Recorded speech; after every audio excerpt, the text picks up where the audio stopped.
예, 안녕하십니까. 건양대학교 예방연구실 유석현입니다. 어, 우리나라 코로나와 관련돼서, 코로나 바이러스 유행과 관련돼서, 말씀을 드리고자 합니다. 최근에 이제 많은 유행이 있었고, 이제 우리나라의 사회적 거리두기 같은 그런 여러 가지 중재 활동들이 이제 지역사회에 시행이 됐었죠. 현재는 아주 산발적인 그런 지역사회 케이스들, 환자들이 계속 나오고 있지만 이전과는 다르게 한 자릿수에서 왔다 갔다 하고 있는 양상입니다. 여러 가지 매체에서 이렇게 이런 지역사회 이런 감염병 유행과 관련돼서 사회적 거리두기라든지 아니면 사회적 거리두기와 같은 이런 비약물적 접근 방법에 대해서 이제 설명을 하고 있습니다. 비약물적 중재, 시뮬레이션 같은 경우도 이런 비약물적 중재와 관련된 이런 내용들이 나오는데, 그럼 이 비약물적 중재라는 것은 무슨 내용일까? 라고 이제 생각을 해볼 수가 있겠습니다. 비약물적 중재라는 것은 이런 우리나라 기존의 그런 독감 바이러스와 같이 어떤 약물적인 치료 중재가 아닌, 정말 말 그대로 약물이 아닌 비약물적인 방법에 의해서 어떤 질병의 유행을 전파를 이제 중재를 하는, 관리를 하는 그런 내용을 비약물적 중재라고 할 수 있겠습니다. 특히 이런 코로나 바이러스와 같은 신종 호흡기 감염병 같은 경우는 이 바이러스 자체가 계속 지속적으로 뮤테이션을 돌연변이를 일으키기 때문에 그거에 맞는 몸속에 항체를 갖고 있는 경우가 굉장히 드물거나 아니면 없겠죠. 그럴 경우에는 항체가 없기 때문에 감염병으로부터 우리가 노출이 되면 그것에 의해서 인간이 이제 노출이 되면 감염병에 걸리게 되겠죠. 사실 이런 백시네이션 같은 경우는 몸속에 이제 죽은 바이러스를 삽입을 해서 인위적으로 이제 주입을 함으로 해서 그것에 대한 몸에서 항체를 만들기 위해서 이것이 그런 노출될 감염병에 대한 특정 감염병에 대한 노출에 대해서 프로텍션하는 이펙트를 보호하는 효과를 갖게 하는데, 이런 신종 감염병의 경우에는 그런 이펙트를 갈 수 없기 때문에 그것에 대한 전파라든지 이런 부분이 굉장히 치명적일 수밖에 없는 내용입니다. 그래서 오늘 말씀드릴 내용은 이 비약물적 중재가 무엇일까에 대해서 제가 작성한 논문을 바탕으로 해서 말씀드릴까 합니다.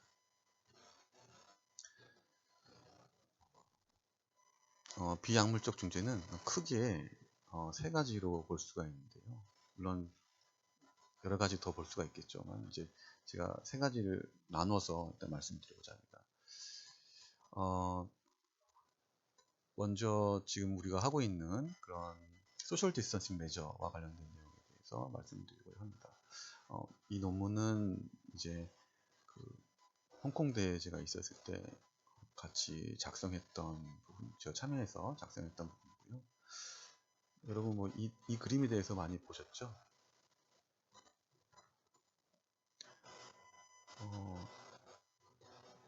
이 X축은 시간이고요. 첫 환래가 발생됐을 때, 첫 환래가 지역사회에 들어왔을 때, 그때의 시간. 그리고 이 Y축은 감염 환자 수입니다. 일견 봤을 때, 이 앞쪽에 있는 이 피크는 without intervention, 즉 그냥 놔뒀을 때, 지역사회에 어떤 인터벤션 없이 그대로 놔뒀을 때, 그 지역사회의 그런 유행의 환자 수가, 유행시의 환자 수가 어떤 시점에서 피크를 치고 내려오는 이런 양상을 보이고 있습니다. 하지만 이런 인터벤션을 어떤 가했을 때 이 피크가 낮아지고 이제 줄어드는 양상을 볼 수가 있죠. 근데 이거 같은 경우는 이제 대표적인 non-pharmaceutical intervention에 해당되는 내용입니다. pharmaceutical intervention 양상은 이거와 좀 다른 양상을 보이게 되죠. 어쨌든 이 non-pharmaceutical intervention, 비약물적 중재 방법에 있어서 큰 목적은 다음과 같이 이 피크를 최대한 줄여서 이 기간 동안 보건당국의 어떤 방역이라든지 이런 부분을 최대한 도움을 줄 수 있게 하는, 시간적 여유를 줄 수 있게 하는 그런 내용이라고 할 수 있겠습니다. 또한 피크가 낮아지면 어떻겠습니까? 아무래도 파마메디컬 인터벤션과 다르게 몸에 항체가 생긴 사람의 수는 일정하게 정해져 있습니다. 파마메디컬 인터벤션, 백시네이션 등을 하게 되면 아무래도 몸에 항체가 생길 수 있는 환자 수를, 몸에 상체가 생길 수 있는 그런 개개인 수를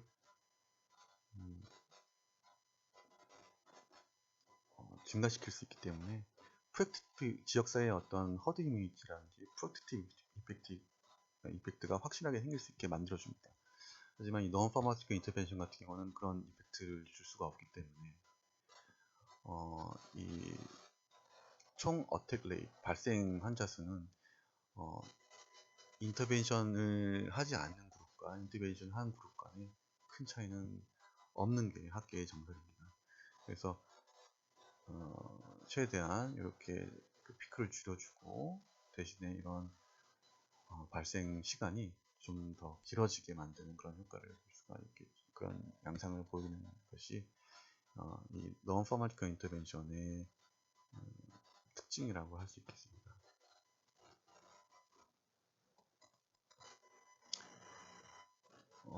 그래서 이 non-pharmaceutical intervention은 이런 social distancing measure, 그리고 travel related measure, 그리고 personal protective measure 또는 environmental measure 등이 해당된다고 볼 수가 있겠습니다. 제가 영어를 써서 죄송합니다만 이 personal protective measure, 이 개인 보호와 관련된 그런 중재 방법 또는 환경과 관련된 중재 방법에는 다음과 같이 핸드 하이진, 손위생, 그리고 우리 흔히 말하는 기침 예절, 마스크 착용 등이 여기에 해당된다고 볼 수 있겠습니다. 또한 환경 중재와 관련된 부분에서는 이제 책상이라든지 어떤 물체를 이제 닦아주는 활동들이 여기에 해당되는 부분이겠고요.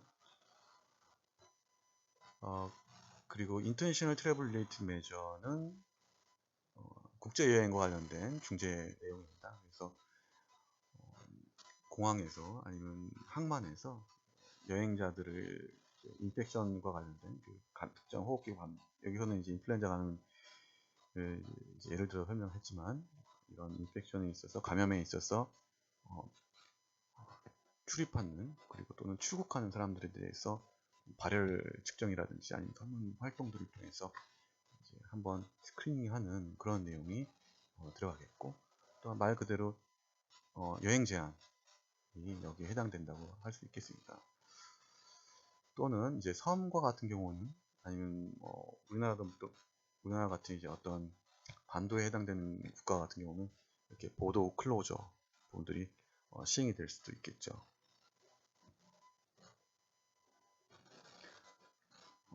이런 트래블리티 메저뿐만 아니라 이런 소셜 디스턴싱 메저, 여기에는 이런 그 감염된 환자 또는 감염되지 않았지만 의심되는 환자에 대해서 지역사회에서 완전 동떨어진 격리하는 그런 아이솔레이션이 여기에 해당이 되겠고, 또한 환자가 발생됐을 때 그 환자가 누구를 누구를 접촉했는지에 대한 이런 접촉자 조사 부분들이 여기에 해당이 되겠고, 그래서 접촉자 조사를 통해서 검사를 하지 않았지만 그 감염에 노출된 사람을 격리시키는 이런 격리에 대한 내용들이 해당이 되겠습니다. 또한 지역사회에서 스쿨 클로저와 같이 이런 봄 방학이라든지 아니면 등교 중지와 같은 이런 부분들도 이런 소셜 디스턴싱 메저, 사회적 거리두기에 관련된 내용도 포함될 수 있겠죠. 학생들의 경우에는 스쿨 클로저가 되겠고, 직장인 같은 경우에는 워크플레이스 메저가 되겠습니다. 또한 그것뿐만 아니라 이제 많이 모이는 곳에 가지 않기와 같이 avoiding crowded도 이 부분에 해당되는 것으로 이제 볼 수가 있겠습니다.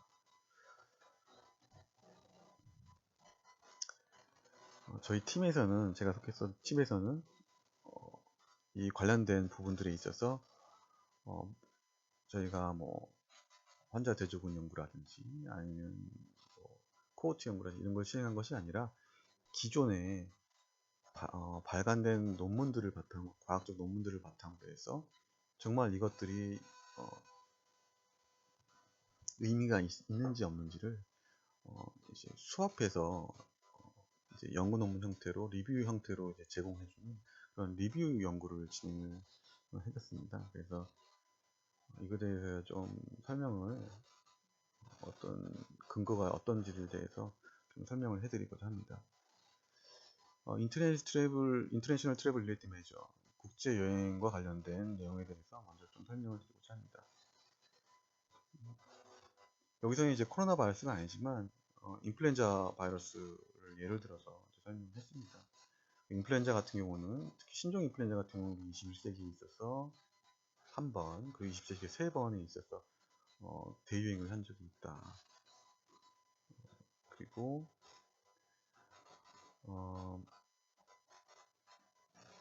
이런 신종 호흡기 바이러스 감염과 관련돼서는 주로 이런 백신 개발과 또 안티바이럴 드럭과 이런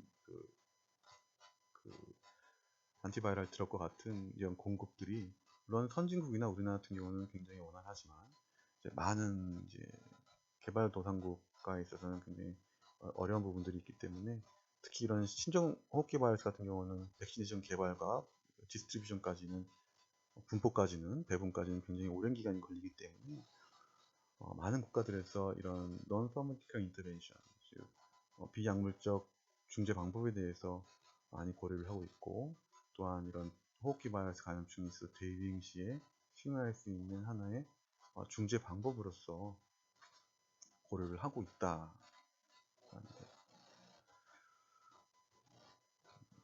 그래서 여기서는 이제 1946년부터 1919년 4월까지 과학적 논문으로 발간된 내용을 바탕으로 문헌들을 수집을 해서 그 문헌들이 어떠한 내용을 갖고 있는지에 대해서 이제 분석을 했습니다. 여기서는 그 감염증이 유입이 돼서 지역사회에서 얼마나 이 시작이 딜레이가 되는지, 그리고 이 피크가, 이 꼭지점, 이 유행의 꼭지점이 얼마나 딜레이가 되는지, 그리고 이 피크 꼭지점이 딜레이 되는 것뿐만 아니라 이 피크의 사이즈가 얼마나 감소되는지에 대해서 중점적으로 그 내용을 바탕으로 해서 문헌 고찰을 했고요. 그리고 그 문헌 고찰을 통해서 얻은 결론은 다음과 같은데, 일단 이렇게 첫 주제인 그 여행객들의 스크리닝과 관련돼서는 그런 문헌 고찰을 했을 때 약 774개의 논문이 검색이 됐었고, 그 아까 전에 해당되는 그런 내용들이 담겨 있는지 없는지에 따라서 논문을 이제 익스클루전, 배제를 하고, 전체적으로는 총 4개의 논문이 이 스크리닝 트래블러, 여행객 스크리닝 하는 데 있어서 어느 효과가 있는지를 이제 담은 내용이 이 4개의 논문이 되겠습니다. 그리고 국제 여행 제한과 관련돼서도 마찬가지로 동일한 방법으로, 물론 이제 그 서치텀, 문헌 검색에 들어가는 그 텀들의 그 용어에 대한 그 검색어는 다음과 같이 인터내셔널 또는 어버드 영어 텀들을 써서 검색을 했죠. 그래서 총 550개의 논문이 검색이 됐고, 그 중에 10개의 논문만이 이제 해당되는 논문으로 저희 기준에 해당되는 논문으로 판정이 돼서 그 내용들을 여기 담아서 정리를 했습니다. 보더 클로저, 국경 폐쇄와 관련된 내용들도 마찬가지로 동일한 방법으로 다른 텀으로 키워드로 검색을 해서 총 81개의 논문이 검색이 됐고, 결국에는 1개의 논문만이 이제 저희 리뷰 논문에 이제 담겨진 내용이 되겠습니다.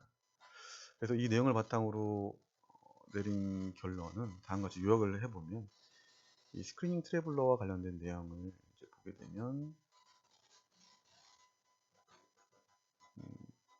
보통 이제 여행객들 스크리닝 할 때 어떻습니까? 이런 서머메터, 그런 열 감지기나 뭐 이런 부분으로 이제 하게 되죠. 이 적외선 그 인프라레드 서머메터 같은 경우는 굉장히 넌 인베이시브하게 비침습적인 방법으로 많은 인구들을 스크리닝 할 수 있기 때문에 이런 굉장히 선호되는 방법 중에 하나입니다. 그래서 많은 그 공항이나 국장에서 많이 수행되고 있고, 특히 이제 저희가 추출했던 그런 논문들에서는 이런 스크리닝 자체가 그 유행의 그 감염자들을 어떤 특정 커뮤니티 내로 그 인터랙션 하는데 어느 정도 딜레이하는데 효과가 있다고 하지만, 이런 그 스크리닝 툴과 관련돼서는 이런 센시티비티가 굉장히 문제가 될 수가, 센시티비티에 굉장히 그 릴라이하기 때문에 굉장히 많이 의지를 하기 때문에 이것에 대한 그 논란이 좀 어느 정도 된 바가 있다라는 내용을 이제 언급을 하고 있습니다. 특히 기존에 그 2009년에 있었던 인플루엔자 팬데믹 같은 경우는 뉴질랜드에서는 이 스크리닝 툴에 대한 센시티비티가 약 5.8%, 일본 같은 경우 6.6%로 굉장히 낮았기 때문에 이런 서머 스크리닝에 있어서 또는 그 건강 상태 설문지와 관련된 그런 부분이 있어서 이런 스크리닝을 하는 데 있어서 굉장히 조심해야 된다라는 부분이 언급을 하였습니다. 그리고 또한 이제 인플루엔자 또 코로나 바이러스 마찬가지지만 잠복 기간이 있고, 또한 어떤 사람 같은 경우는 이제 그 해열제 같은 경우를 먹고 들어오는 경우가 있기 때문에 서머 스크리닝, 발열과 관련된 그런 스크리닝에 의존한 이런 스크리닝 메저는 어느 정도 제한이 있다, 효과 측정에 있어서 제한이 있다라는 것을 요즘 언급을 하고 있습니다. 다음은 여행 제한과 관련된 내용입니다. 인플루엔자와 관련된 유행이 있어서 여행 제한 효과 측정한 논문은 약 10개였고 9개가 시뮬레이션 스터디였습니다. 보통 감염병 같은 경우는 만성질환 역학 연구와는 다르게 대부분 이제 어떤 그 통제되는 환경, 그리고 어떤 그룹에서는 약을 주고 어떤 그룹이 약을 안 준다든지, 아니면 어떤 그룹에서는 감염을 시키고 어떤 그룹은 감염을 안 시킨다든지, 이런 연구들이 굉장히 어렵습니다. 비윤리적인 부분들이 해당되는 부분이기 때문에 그런 부분이 굉장히 어려워서 감염병 관련돼서는 시뮬레이션 스터디들이 활성화되어 있죠. 그래서 본 연구에서는, 이 연구들에서는 이 트래블 리스트릭션을 국제 제한, 영행 제한을 했을 때 약 2주 정도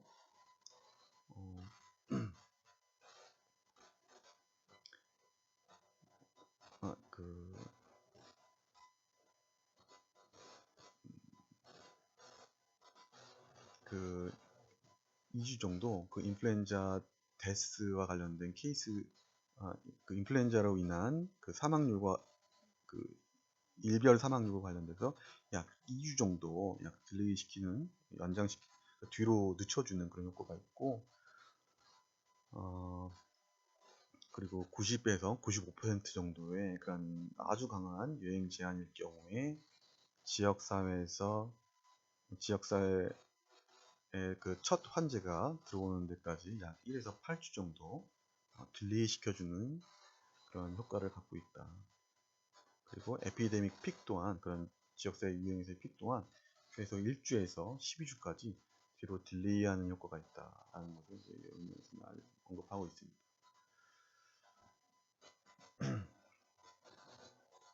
아무래도 이런 여행 제한과 국가 간 여행 제한과 관련돼서는 굉장히 조심하게 다뤄야 될 부분이 이 여행 제한을 할 경우에는 이제 무역이 활성화되어 있는 그런 국가 같은 경우는 굉장히 조심하게 접근해야 되는 부분입니다. 그래서 이런 부분이 있어서는 이제 조심하게 국가의 정책과 여러 가지 사항들을 고려해서 결정을 해야 한다라는 부분이 이제 여러 가지 논문들에 담겨져 있는 내용이었습니다. 다음은 이제 국경 폐쇄입니다. 이전에 1918년, 19년, 100여 년 전에 호주 옆에 있는 그런 아주 조그마한 마이크로네시아, 사우스 퍼시픽 아일랜드 아주 조그마한 그 섬들에서 이런 뉴질랜드와 같은 그런 섬들에서 이런 보드 클로저를 시행한 바가 있고, 이때 시행했던 것의 내용을 보면 이때 굉장히 그런 인플루엔자 팬데믹이 있었을 때 3개월에서 30개월 정도 인플루엔자가 지역사회로 들어오는데 이제 딜레이를 시킨 내용이 있다라는 것들을 이제 논문 조사를 통해서 알게 되었습니다. 하지만 이런 컴플릿 보더 클로저, 아주 완전한 국경 폐쇄 같은 경우는 이론적으로는 가능하지만 실질적으로는 굉장히 지역사회에 큰 영향을 줄 수 있는 내용이기 때문에, 왜냐면 어떤 응급 환자가 현지국으로 이송해서 치료를 받아야 된다든지 아니면 어떤 수입을 해서 먹는, 예를 들면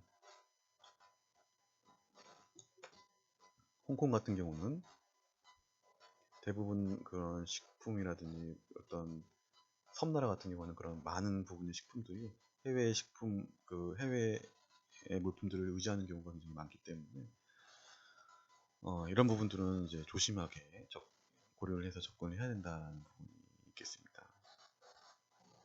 그래서 이런 부분들을 이 논문을 통해서 이제 정리를 한 바 있고요. 결국에는 많은 연구 논문들이 시뮬레이션 스터디, 어떤 시뮬레이션에 의해서 의존을 해서 결과를 내는 그런 논문들이 대부분이었기 때문에, 사실은 이런 역학 연구에 있어서 시뮬레이션 스터디의 그런 에비던스 베이스드 근거 결정을 해주는 데 있어서 시뮬레이션 스터디의 그런 에비던스를 뒷받침해주는 그런 점수는 굉장히 낮다고 볼 수가 있죠. 그래서 아직까지 이런 것에 대한 연구들은 대부분 시뮬레이션 스터디에 기반해 있기 때문에 그 과학적 근거 수준은 어느 정도 낮다라는 것들이 이제 이 연구에서 이제 나타낸 바 있습니다.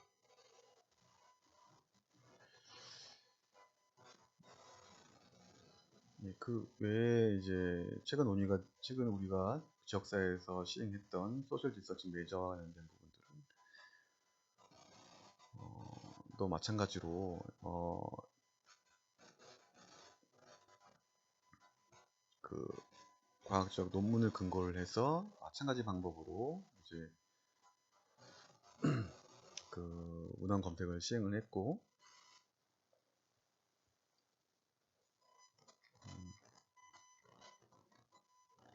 마찬가지 방법으로 문헌 검색을 시행했고,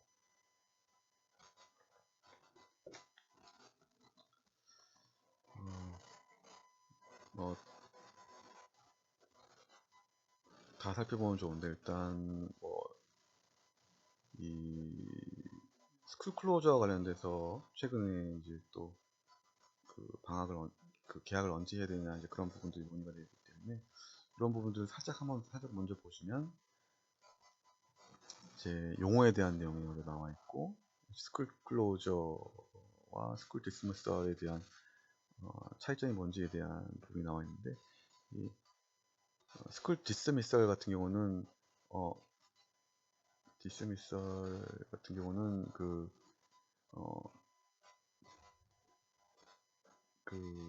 학교는 열었습니다. 학교는 열었는데 이 학생들이 안 가는 경우죠.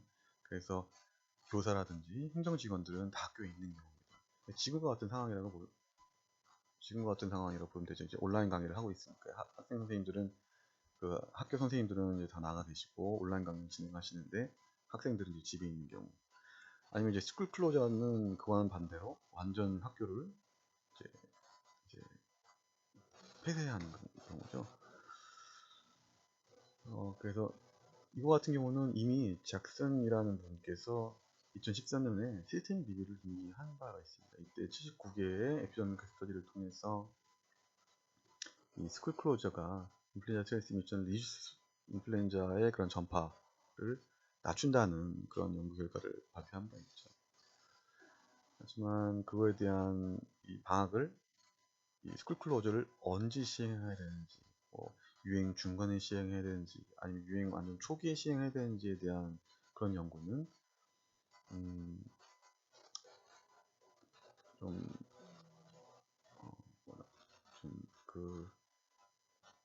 불분명했다라고 되어 있고, 그리고 언제 이 학교를 다시 열어야 되는지에 대한 그런 부분에 대해서도 좀 불명확한 부분이 있다라는 것들을 언급을 하였습니다.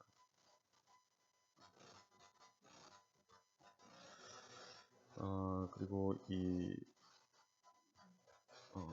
보면 이제 프리엠티브 스쿨 클로즈와 리액티브 스쿨 클로즈라는 부분인데, 이제 프리엠티브 스쿨 클로즈라는 것은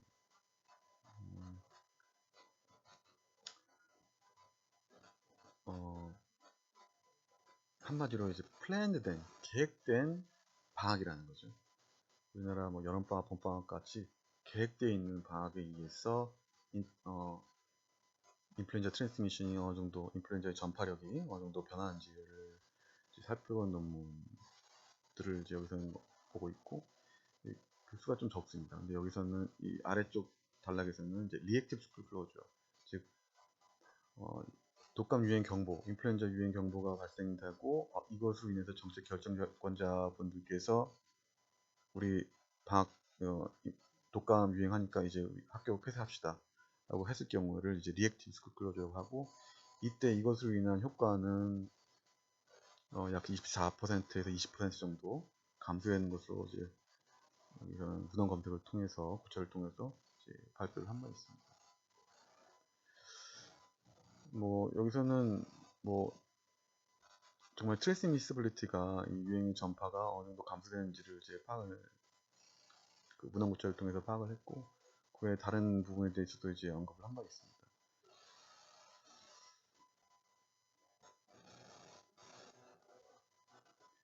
시간 관계상 여기까지 하고요.